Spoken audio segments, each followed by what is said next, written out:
aspect too that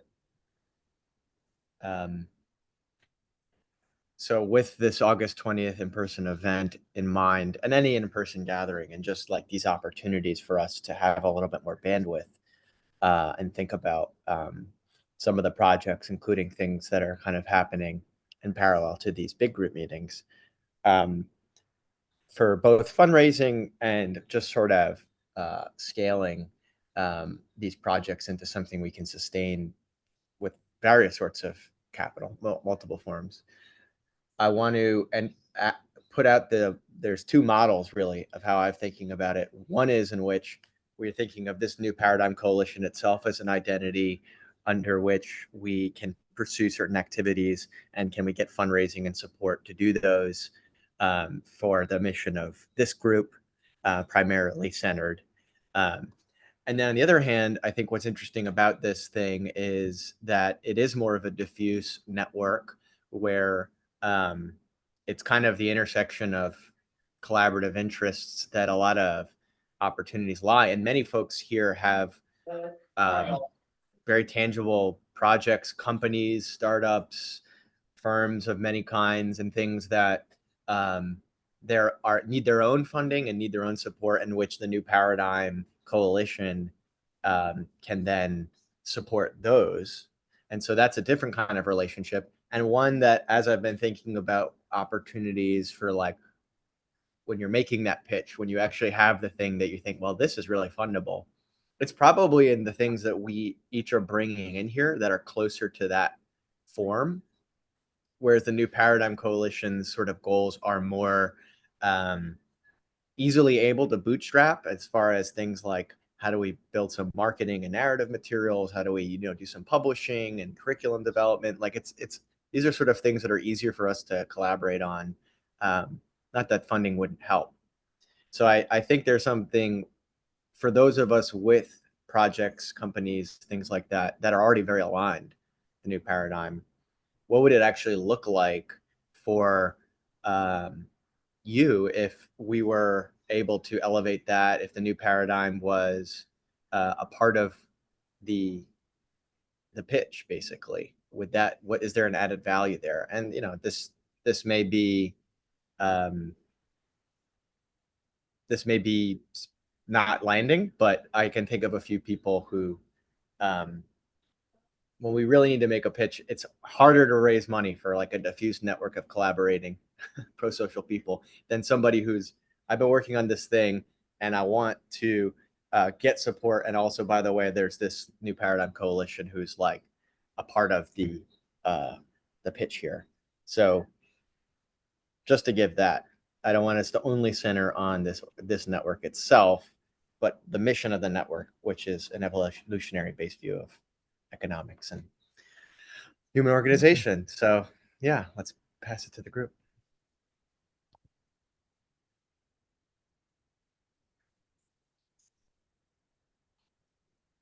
And I don't know if we want to have this discussion in the full group here as around that kind of thing, or if we want to then maybe take this into. Well, I think we should be a full group. I mean, raise your hands to talk. I can't imagine that nobody wants to talk about this. So please raise your virtual hands, and let's. I would prefer to have this be Chris. Go ahead. So specifically, Sage, the question is, who is interested in? Oh, Sage, I was wondering if you could just reframe the question in specifically, who is interested in? Yeah. So I think the topic at hand is basically like, how do we raise funds? Like, what does fundraising look like for the New Paradigm Coalition? And that's the broad topic. What does that look like? And I'm kind of just offering two modes. One is for the New Paradigm itself and our sort of aims. And then for the members of the New Paradigm with projects and things that are heavily aligned, is that an angle that's an easier way for then the New Paradigm to be in support of that?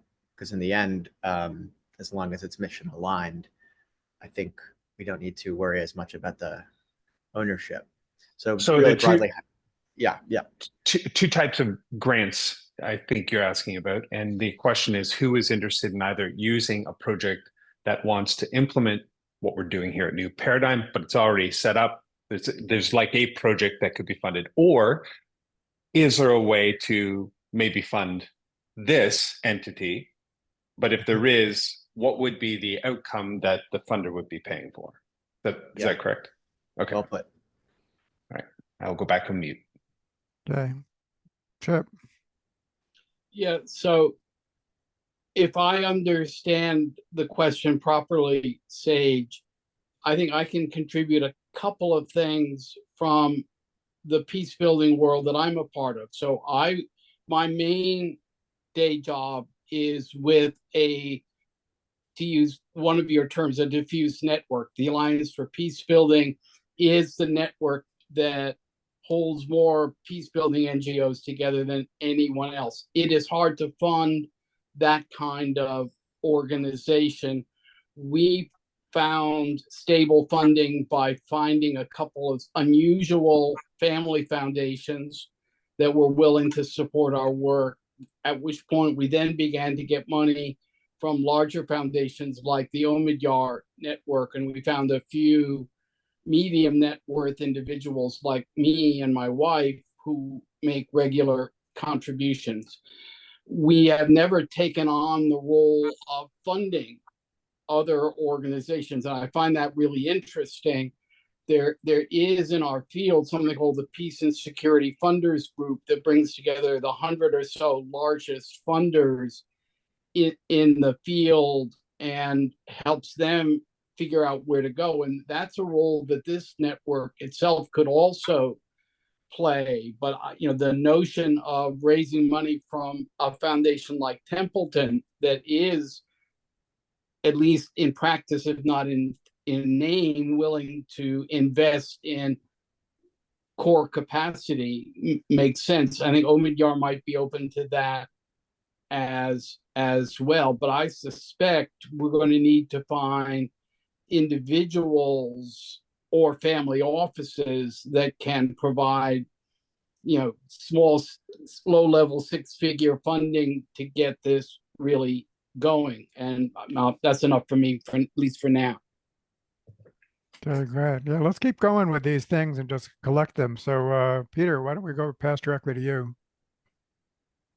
Okay. I might just raise a few questions first too. I'd be curious to know what the really impetus for the grant process would be. The way that I heard the question first, David, was should the NPC actually be a grant, giving organization, in which case we'd be a strategic intermediary and we could be part. There are other networks that are being formed that are formed to directly connect with foundations and grant organizations such as Steve Waddell, who's one of the co-founders with me with Bounce Beyond. He has gone, not that we should say we worked for 3 years with Bounce Beyond forming as a nonprofit so that it could receive grant funding.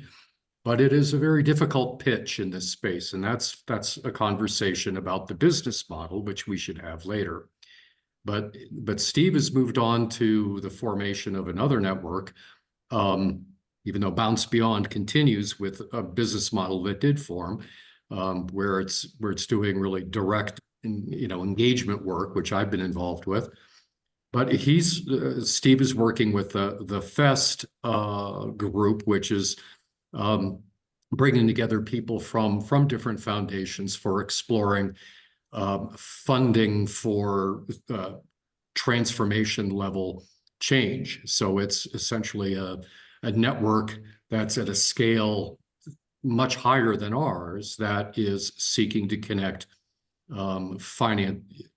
financial programs that could change the paradigm for financing transformative work.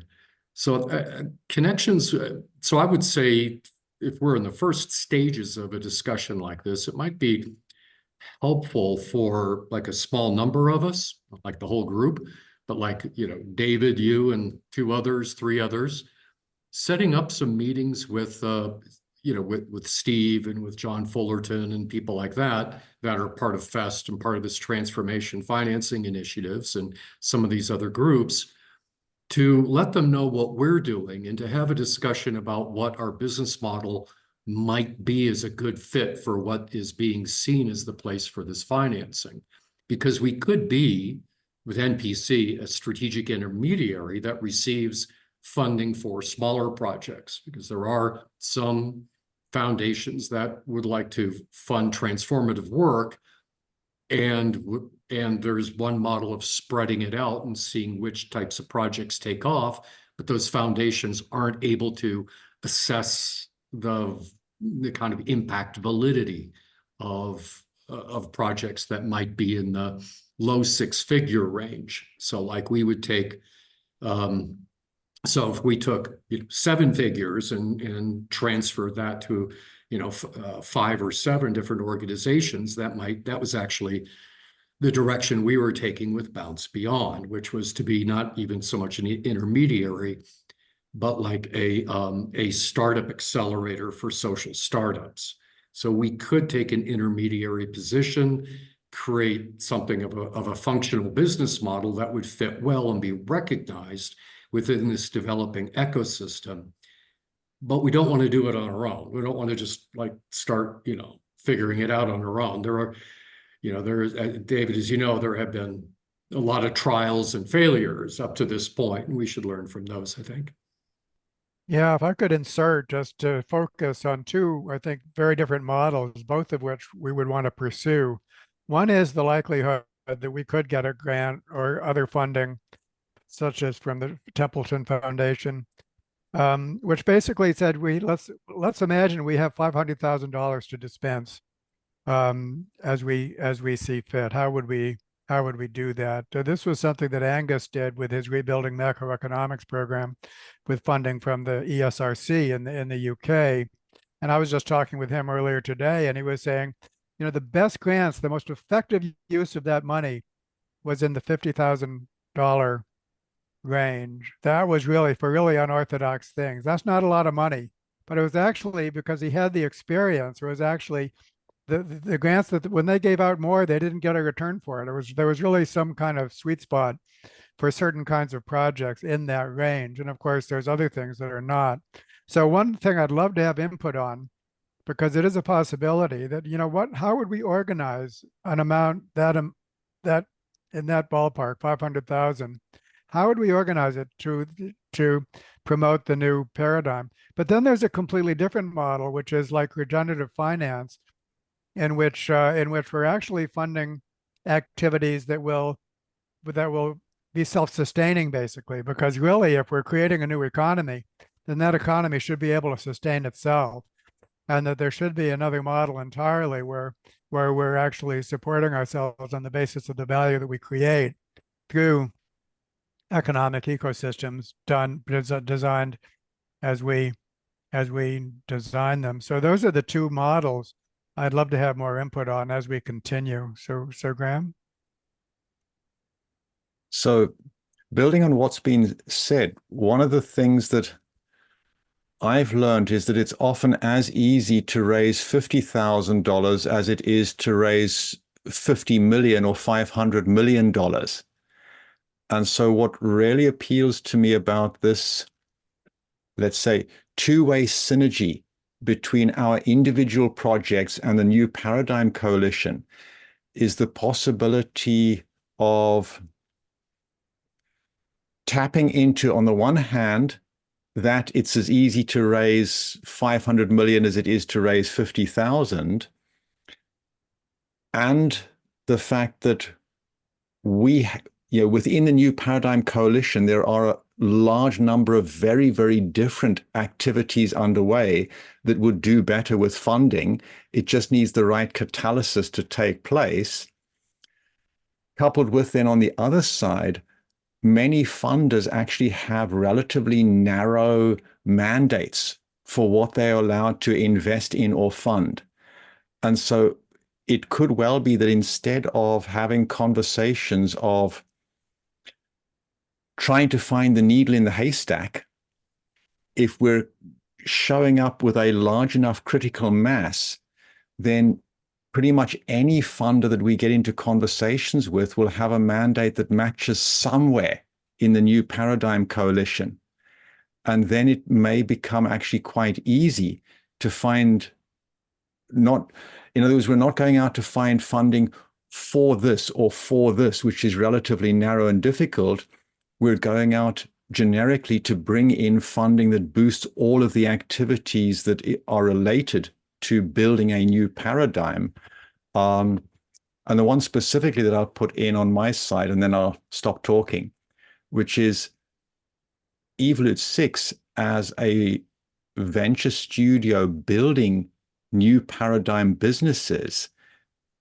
What we're after is not so much in the grant space, but we're looking for limited partners who can bring in, a fund that initially will start at, say, $50 million, will rapidly grow up to 100 million, and head on beyond that without limit. So what we're looking for are very different kinds of funding to what, say, the New Paradigm Coalition as a grant receiving community might receive. And that can lead to synergies in that, for example, if NPC brings in the leads and the connections that lead Evolute 6 to bring in $50 million of investment, then I could quite easily see Evolute 6 giving a small percentage of that in the finder's fee context back to NPC. So let me stop at that point. Check. All right. Thank you. Thank you. Thank you, Graham. Allison.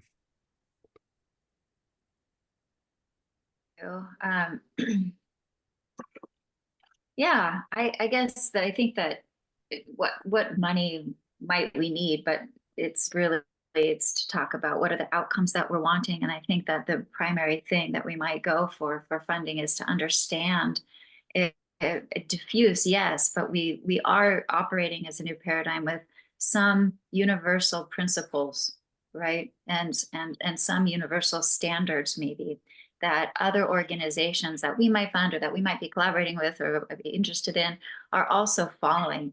What is the semi-permeable kind of membrane around an economic ecosystem of various sizes and various contexts? Can we identify those and identify what outcomes we're going for at the Cosmo, like, individual outcomes, community prosperity outcomes, harmonious outcomes for problem solving between groups that might have previously not worked together so well, regenerative outcomes from the biosphere.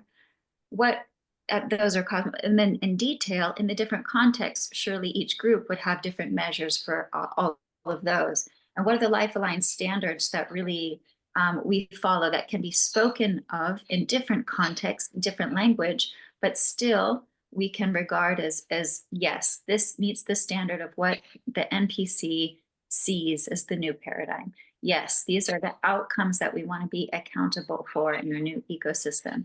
So I think that when we can create that sphere of understanding, that's probably the first priority as I would see it. What is it that we stand for? Yeah, before anything else. And I would say that's what we want to fund, is the work on that. Thank you, Allison. I really resonate to that. I'm going to elaborate on that later, but let's proceed to Michael. I resonate to that strongly, and we'll return to it. Michael.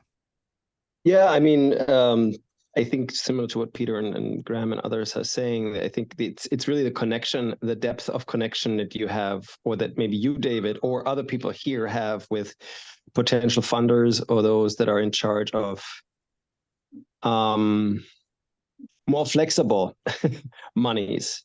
Because I think what this is, and we tried with the Wellbeing Economy Alliance that we created about 9 years ago, similar networks of networks, and there is really very little space in the funding, at least maybe it has shifted, to fund that kind of work. I see what has worked more easily is specific events, products, services, something that you can fundraise for where people get visibility. That's maybe a little bit more practical and in line with very traditional sort of funding agencies.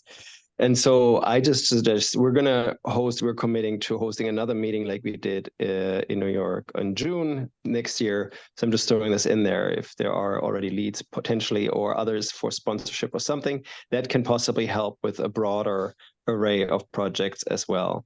So I'll just stop there. All right, Sage.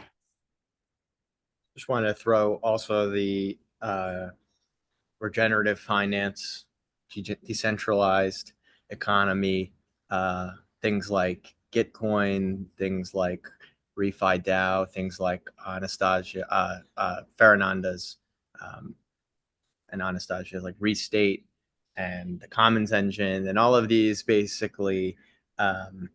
I think this fits what Michael you're just saying about like something specific. It's these are very specific projects, aims that have a strong community tie. So there's like some physical community, even if it's dispersed, but often it's local, place-based. And there's some aim. We're going to create a currency system to help create a value on, reforestation or on collaboration between, the local police and what have you. There's so many instances, and I can share some resources about that. But we have folks in our group here who have not present today, I don't think, much more expertise. But that's also an angle that I've seen incredibly successful at crowdsourcing or crowdfunding rather.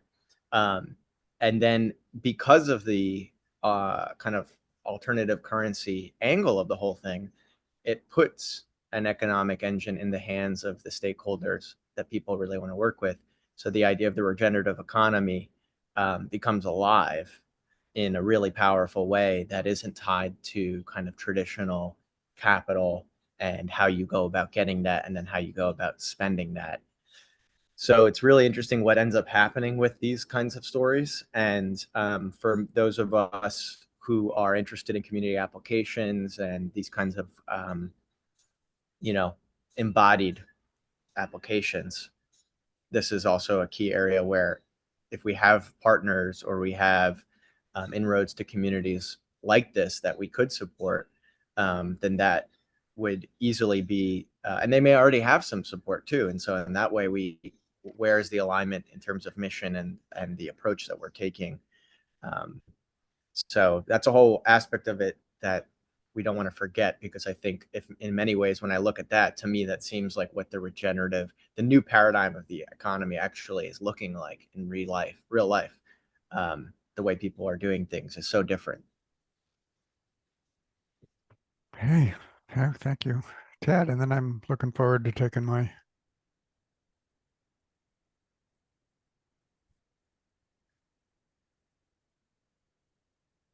Ted, you're on mute, I think, if you're speaking. Sorry, I thought I'd unmuted. The mouse didn't take. Yeah, it's like, for me, the deeper question is, what are we talking about when we talk about a new paradigm? And like when I'm thinking, like on the website, we talk about like not command and control. But if we take it to a biological analog, in our bodies, we don't, as conscious entities, think about controlling cellular level function. Like we expect the cells, the individual units that make up our cooperative, to do the appropriate thing. And there are sub-level systems like the immune system, which go around and detect if something's really not functioning and deal with it. But we might consciously be aware that those things are there, but we don't consciously do anything about controlling them. At the conscious level, we're looking at much higher level function, as in general directions of where does the body go and what sort of environment does the body try to create that can sustain bodies. And we leave all the cellular level stuff sort of operating at cellular level. So what I'm searching for is how might we coordinate the activity between humans in a way that is not scarcity based. And all market activity is by definition scarcity based. Like, how can we create systems that don't rely on scarcity, don't rely on exchange in a financial sense, yet still empower and regulate coordination to the degree that such is required for existence? I just see so many inherent systemic issues in basing anything around scarcity, because by definition, abundance has zero value. As soon as you have an exchange model, whatever's abundant has zero value by definition. But what people actually need is an abundance of the essentials of life. But we don't want to be in this general paradigm which just makes us create more scarcity simply to maintain the paradigm, which is kind of what advertising and economic growth is all about. We've got to find another model. And I don't think we're quite there yet, but we're close. Yeah. So I kind of have to remind myself that our value proposition is that we could help any group perform better by being better governed and more adaptable. And so there's a huge value proposition there to businesses and any other kind of groups. You might ask whether we're capable of delivering on that value proposition. But in order to do it, we need to start working with groups, let us say businesses, in a somewhat different way. If they really want to be laboratories, basically living laboratories of conscious cultural evolution, then that will require a somewhat different model. But to get organizations to do that, I mean, it should in many ways, I think, be an easy sell, because it is so much oriented towards their own mission and welfare. So, for example, one thing that we're doing, in addition to wanting to work with businesses in the field, as Maurizio Zolo puts it, the idea that a business would really want to be that kind of engaged on a continuous basis, is approaching foundations that have a strong interest in the community where they're headquartered. And there's so many of these foundations that have a mission, but they also have a commitment to the communities where they're headquartered. I've been talking with Chip quite about this, and there I think that there's really, and the more we prove ourselves, just such an easy value proposition of just being able to accomplish their overall mission better and to implement it in the real places where they're headquartered. And that might have a business and economics focus, but it could have any other focus. Or gosh, it seems to me that we're so close to being richly funded on the basis of the value that we can produce along those lines.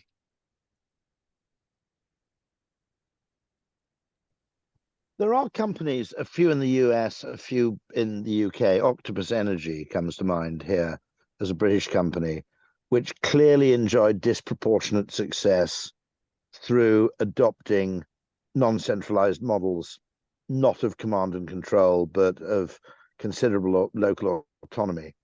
And it's an interesting question whether you could create a foundation which aims to take pre-existing successes, which always inspire faith in people effectively because they're here now and they actually work, and effectively seeking to replicate this in other organizations by showing those other organizations how to make the transition from one state to another.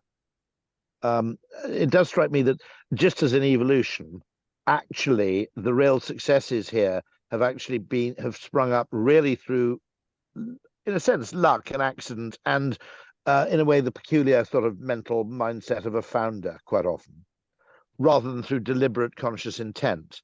And so seeking to actually find those examples and then replicate them seems to me the kind of the right evolutionary approach.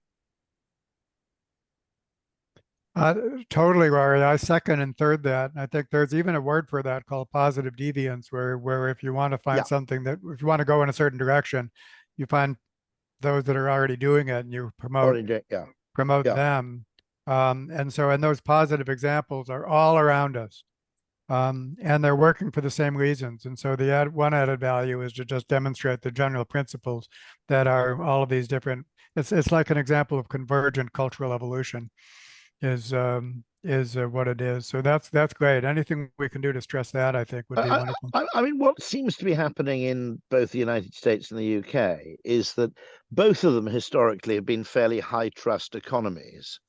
And yet the need for quantification and measurement and predictability is effectively replicating low trust bureaucratic mechanisms in what previously benefited from being a high trust culture.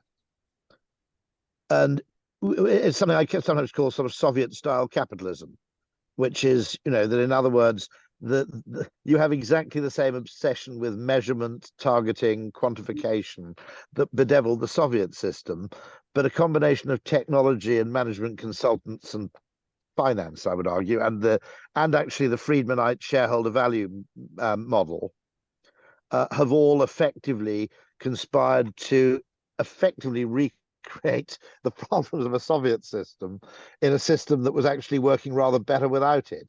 That's why I thought, by the way, I shared that book, which is by Dan Davis, where he's a former Bank of England economist. It's called The Unaccountability Machine. I think I've shared the link. I'll share it again just for the hell of it. One of the things he's calling for is a revival of cybernetics and the work of Stafford Beer and so forth, which is it was unexpected from a former Bank of England economist. And it also includes a fairly devastating takedown of both the shareholder value movement from Friedman and the idea that neoliberal economics will actually help us solve our problems. So awesome. You'll find it fascinating. It's a very weird book. It's quite whimsical, but actually none the worse for it. Great. Thank you. Allison, I believe you are next.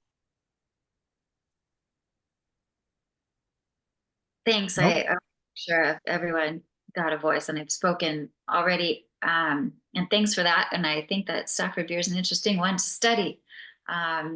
There's so much to say, and I think we do end up mincing words. One of the things that I see pro-social as doing well and proposing well is, like you said, the value proposition of getting groups to work well together.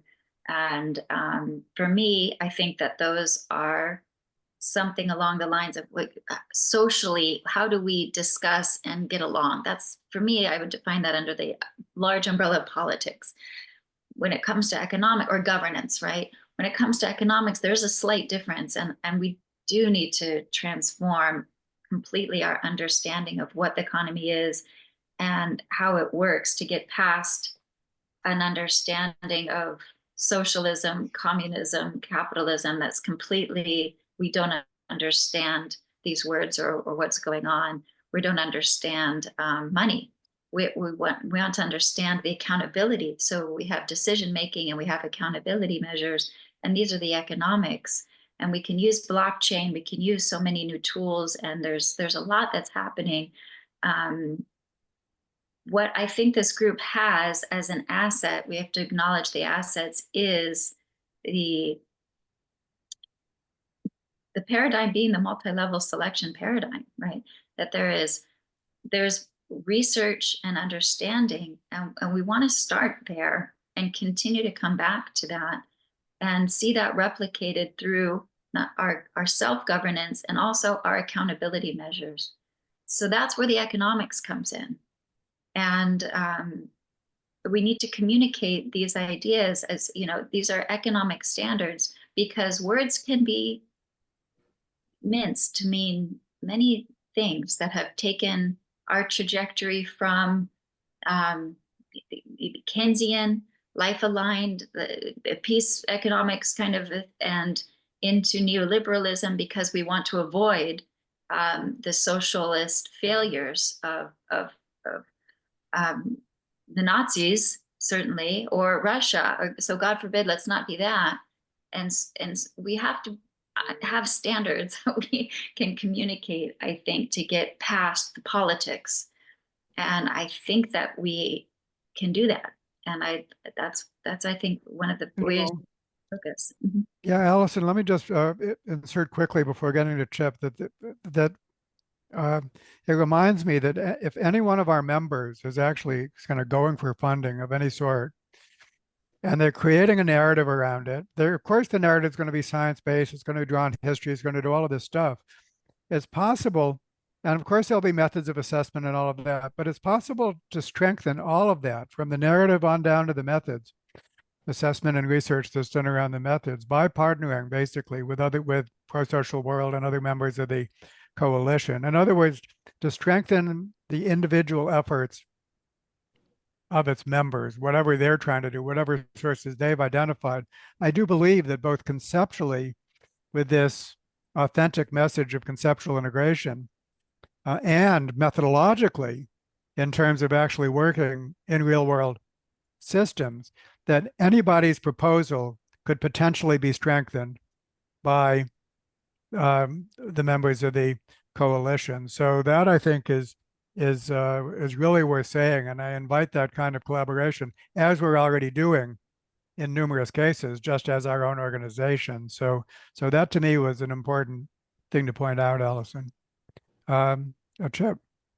Yeah, now that leads to a couple of points. First, from what you just said, David, one of the reasons the Alliance for Peace Building was created was to help its member organizations work well with each other, which they didn't always do and still don't always do. But we ended up coming to one conclusion, and that is we never compete with our own members.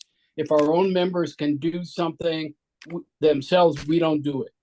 And so we are sort of puppet masters of the whole field, terrible phrase, but we don't typically do projects, again, that our members could do. The second thing is what you raised and then Rory added to, and that's the importance of doing place-based, locally led projects. I mean, in my field, that's what we think is the only thing worth doing, and I wouldn't go that far with this coalition. But I suspect that if we look at Rory being here from the UK, if we look at how the Rochdale principles led to the growth of co-ops 150 years ago, or how the John Lewis partnerships spread, we might be able to find ways of doing, TED Talks about ideas worth spreading, but it does a pretty crappy job of spreading ideas worth spreading. We could do that.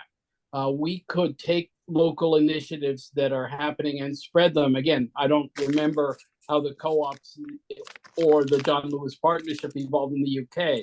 But David, you're on my screen and you're shaking your head, so I'm going to shut up. No, I mean, I just we actually working with the RSA in the UK, and I want to do precisely that: feature things that work, groups that work was the title I wanted to use, and to feature them, which is still a great idea. I don't know if the RSA is going to be interested in it, but that is still a great idea to feature these positive examples one way or another, which, by the way, I am doing in my various podcasts and so on. If you look at my podcast on conscious capitalism, on the B Corp movement with members of this group, that's a version of it, but that's podcast, it's geeky, it's not the same as a TED Talk. So much improvement could be done along those lines. Ted, and I invite anyone who hasn't spoken yet to finish up our hour together. Well, just two quick things. One, to give an example of what Rory was talking about. Went to the medical centre this day, something I haven't done much in the last 15 years since they sent me home to die with terminal cancer 15 years ago. But talking to the doctor, wanted to give me an x-ray.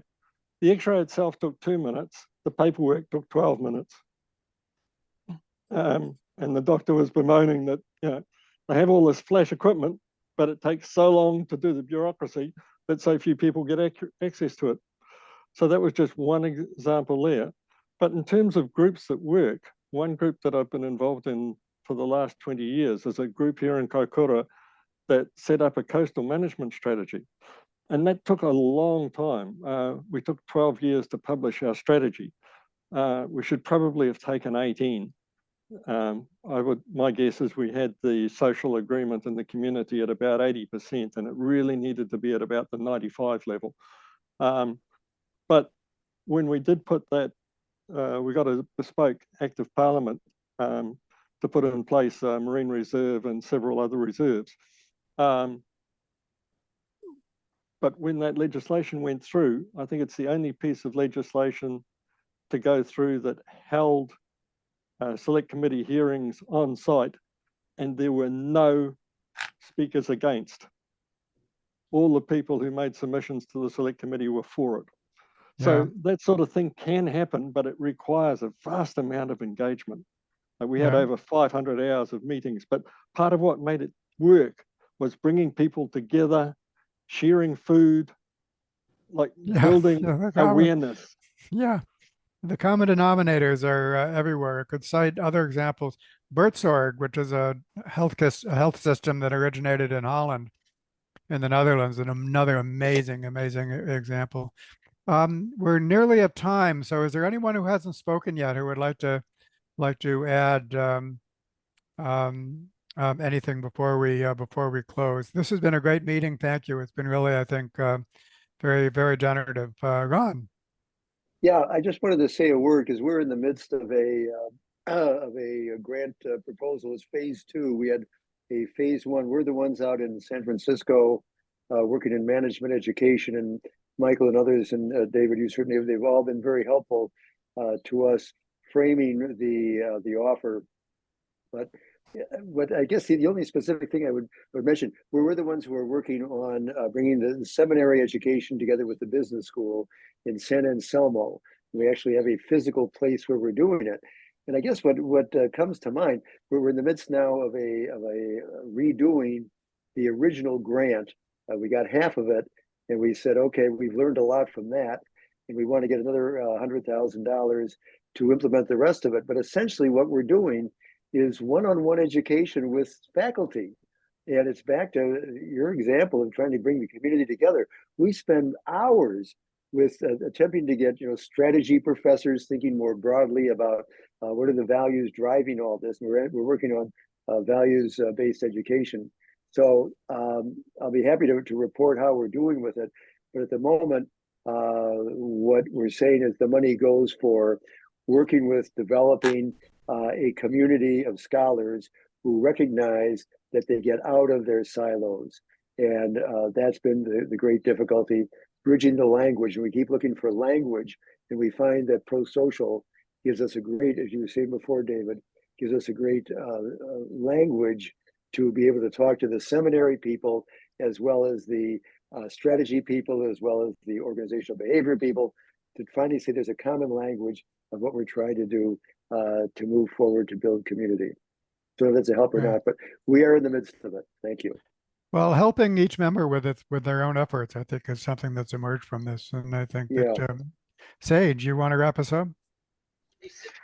Yeah, thanks all. I just quick housekeeping. I put a link in the chat, and this is a great example of selection bias to see if there's any other times that we might want to meet. Obviously, this time works well enough for this group, but we have a few folks who have conflicts, and we have enough time zone spreads here that perhaps we want to have some alternating times. So if you could just click that link and just quickly add any preferences that you might have for alternative times, and we'll send this out over email as well. But while I have you, really appreciate it. That's all I wanted to say right at the end. Thank you. All right, friends. Thank you so much. Thank you all for attending. Hope to see you next week. Bye-bye.